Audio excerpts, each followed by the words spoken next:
स्वामी जी, आपने 6 दर्शनों के बारे में जो बताया, इसके अलावा हम भारतवर्ष में देखें तो जैन दर्शन, बौद्ध दर्शन आदि अलग अलग दर्शनों को भी हम सुनते हैं।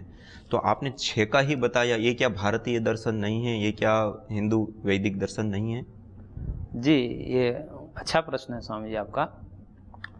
भारतीय दर्शन की जब हम बात करते हैं तो भारतीय दर्शन में षड्दर्शन ही नहीं आते, अपितु बौद्ध, जैन, चार्वाक, ये सब दर्शन आते हैं। ये सब भारतीय दर्शन ही हैं, भारतीय मूल है, क्योंकि इनके आचार्य भारतीय हैं और सनातन के ही ये अंग हैं। इसलिए हम इसको सनातन से अलग नहीं देखते, ये भी सनातन दर्शन ही है।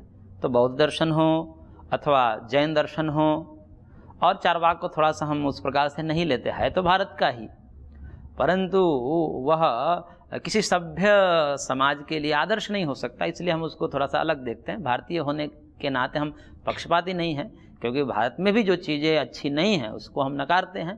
तो चार्वाक जैसे उसका सिद्धांत है, यावत् जीवेत सुखम जीवेत, ऋणम कृत्वा घृतम पिबेत, भस्मीभूतस्य देहस्य पुनरागमनम कुतः, अर्थात जब तक जियो आनंद पूर्वक जियो, सुख पूर्वक जियो, ऋण ले करके घृत खाओ, इनकी घी खाओ, मौज मस्ती करो, क्योंकि जितना भी कर्जा लेना है वो ले करके मर जाओ, चुकाओ मत, क्योंकि शरीर के अतिरिक्त और आत्मा है नहीं, तो कहाँ आना जाना है, कोई आना जाना नहीं, अगले जन्म में कुछ चुकाना नहीं है। क्योंकि हमारे यहाँ तो सनातन दर्शन में कहते हैं कि यदि आप ऋण लेकर के मरते हो तो अगले जन्म में आप बंधन में जाओगे, चुकाना पड़ेगा।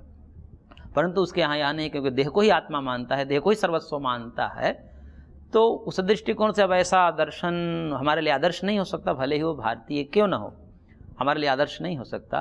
परंतु जैन, बौद्ध और बाकी जो हमारे सनातन दर्शन जो हमने अभी उल्लेख किया, ये सब सनातन दर्शन हैं, हम इसको सनातन से भिन्न नहीं मानते स्वामी जी।